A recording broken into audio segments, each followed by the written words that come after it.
നമസ്കാരം.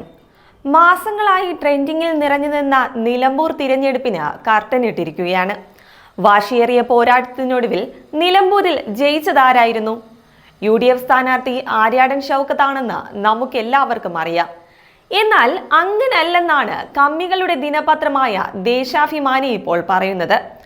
ആര്യാടൻ ഷൗക്കത്ത് അഞ്ചക്ക ലീഡിൽ വിജയം നേടിയിട്ടും നിലമ്പൂരിൽ ഇടതുപക്ഷത്തിന് രാഷ്ട്രീയ നേട്ടമുണ്ടായെന്നാണ് ദേശാഭിമാനിയുടെ കണ്ടെത്തൽ. നിലപാടുകളില്ലാത്ത UDF വിജയമായാണ് കോൺഗ്രസ് സ്ഥാനാർത്ഥി ഷൗക്കത്തിന്റെ നേട്ടത്തെ CPM പത്രം വിലയിരുത്തിയിരിക്കുന്നത്. ചതുഷ്കോണ മത്സരത്തിലും അതിശക്ത രാഷ്ട്രീയ മത്സരം കാഴ്ചവെച്ച LDF മണ്ഡലത്തിലെ അടിസ്ഥാന വോട്ട് നിലനിർത്തിയെന്നും ആര്യാടൻ ഷൗക്കത്തിന് വോട്ട് കുറഞ്ഞതും ദേശാഭിമാനി വിശദീകരിക്കുകയാണ്. നിലമ്പൂർ ഉപതിരഞ്ഞെടുപ്പിൽ UDF വർഗീയ മുന്നണി കിണഞ്ഞ് പരിശ്രമിച്ചിട്ടും ഇടതുപക്ഷത്തിന്റെ അടിത്തറ തകർന്നില്ല എന്നും ഒപ്പം നിന്ന MLA രാജിവെച്ചെതിരെ മത്സരിച്ചിട്ടും LDFന്റെ പരമ്പരാഗത വോട്ട് നിലനിർത്താനുമായിട്ടുണ്ട്. 66,660 വോട്ടാണ് LDF സ്ഥാനാർത്ഥിയായ M സ്വരാജ് നേടിയത്. ആകെ വോട്ടിന്റെ 37.88%. എന്നാൽ 2021 UDF സ്ഥാനാർത്ഥിയായിരുന്ന VV പ്രകാശ് നേടിയ 78,527 വോട്ട് നേടാൻ ആര്യാടൻ ഷൗക്കത്തിനായില്ല. കൂടാതെ ഇക്കുറി 3000-ഓളം വോട്ടധികം പോൾ ചെയ്തിട്ടും UDFന് വോട്ട് കുറഞ്ഞുവെന്നാണ് CPM പത്രം പറയുന്നത്. അതേസമയം കഴിഞ്ഞ ലോക്സഭാ തിരഞ്ഞെടുപ്പിൽ നിന്നും വോട്ടിംഗ് നിലയിൽ ഗണ്യമായ മുന്നേറ്റമുണ്ടാക്കാൻ LDFനായിട്ടുണ്ടെന്നും ദേശാഭിമാനി പറയുന്നുണ്ട്. 2024 ലോക്സഭാ തിരഞ്ഞെടുപ്പിൽ LDFന് 42,962 ഉപതിരഞ്ഞെടുപ്പിൽ 29,915 വോട്ടാണ് ലഭിച്ചിരുന്നത്.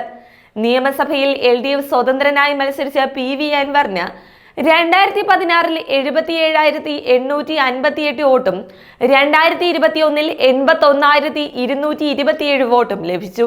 അൻവർ ഈ തിരഞ്ഞെടുപ്പിൽ 19,760 വോട്ട് പിടിച്ചപ്പോഴും LDF പരമ്പരാഗത വോട്ട് നിലനിർത്തുകയായിരുന്നു. 2014 ലോക്സഭാ തിരഞ്ഞെടുപ്പിൽ വയനാട് മണ്ഡലത്തിൽ മത്സരിച്ച PV അൻവർ 6,811 വോട്ടുകളാണ് നേടിയത്. ഈ വോട്ടുകൾ മാറ്റി നിർത്തിയാൽ ഇടതുപക്ഷത്തിന് കാര്യമായ വോട്ട് നഷ്ടമുണ്ടായിട്ടില്ലെന്നാണ് ദേശാഭിമാനിയുടെ കണ്ടെത്തൽ.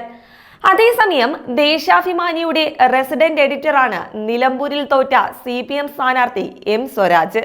അതിനാലാണ് ദേശാഭിമാനിയുടെ വിശദീകരണം ഇപ്പോൾ ഇങ്ങനെ ശ്രദ്ധേയമാകാൻ കാരണവും.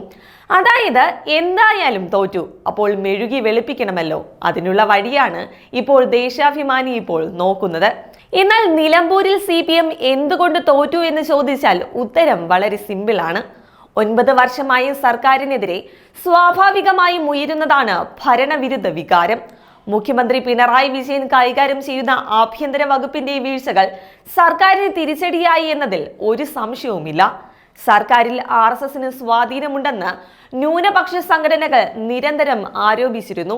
കൂടാതെ RSS നേതാവുമായുള്ള ADGP അജിത് കുമാറിന്റെ ചർച്ചയും തൃശൂർ പൂരം കലക്കലിൽ അജിത് കുമാറിന്റെ സംശയകരമായ സാന്നിധ്യവും ലോക്സഭാ തിരഞ്ഞെടുപ്പിൽ തൃശൂരിലെ BJPയുടെ വിജയം എന്നിവയെല്ലാം പ്രതിപക്ഷം പ്രധാന വിഷയമാക്കിയിരുന്നു.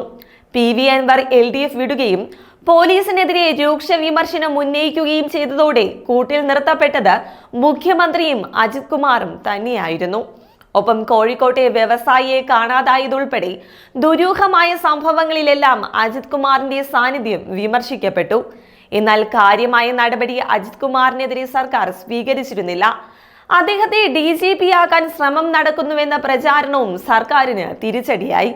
മലപ്പുറത്ത് അധികമായി കേസെടുത്ത് ദുരൂഹത പടർത്താൻ പോലീസിലെ RSS അനുകൂലികൾ നീക്കം നടത്തുന്നുവെന്ന ആരോപണവും നിലമ്പൂരിൽ പ്രധാന ചർച്ചയായി. ഒപ്പം വന്യജീവി ആക്രമണവും നവകേരള യാത്രയിലെ വിവാദ രക്ഷാപ്രവർത്തനവും PP ദിവ്യയുമായി ബന്ധപ്പെട്ട വിവാദം എന്നിവയും സർക്കാരിന് മേൽ കരിനിഴൽ വീഴ്ത്തുകയായിരുന്നു. നിലമ്പൂരിൽ ഇടതുപക്ഷത്തിന് തിരിച്ചടിയായ മറ്റൊരു പ്രധാന ഘടകം PV അൻവറിന്റെ സാന്നിധ്യം തന്നെയാണ്.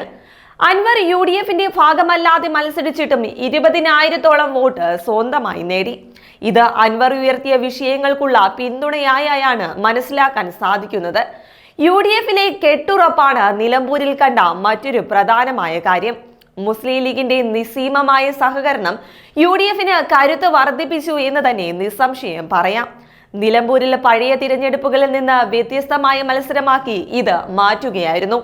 ഒറ്റക്കെട്ടായി നിന്നാൽ മാത്രമേ അടുത്ത ഭരണം പിടിക്കാൻ സാധിക്കൂ എന്ന തോന്നലും UDF ക്യാമ്പിലുണ്ട്.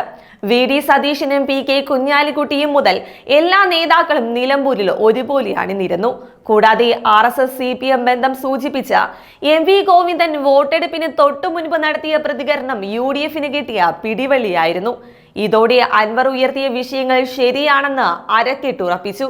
ഒപ്പം സർക്കാരിന്റെ വിലയിരുത്തലാകുമെന്ന ഗോവിന്ദന്റെ പ്രതികരണവും ചർച്ചയായി. ഗോവിന്ദന് നന്ദി അറിയിച്ച് സോഷ്യൽ മീഡിയയിൽ UDF ട്രോളുകൾക്ക് തിരികൊളുത്തിയതും ഇതുകൊണ്ട് തന്നെ. അതിനാൽ തന്നെ തുടർ ഭരണത്തിലേക്ക് 2026 കേരളം പോകില്ല എന്ന സൂചനയും നമുക്ക് ഈ തിരഞ്ഞെടുപ്പിലൂടെ മനസ്സിലാക്കാം.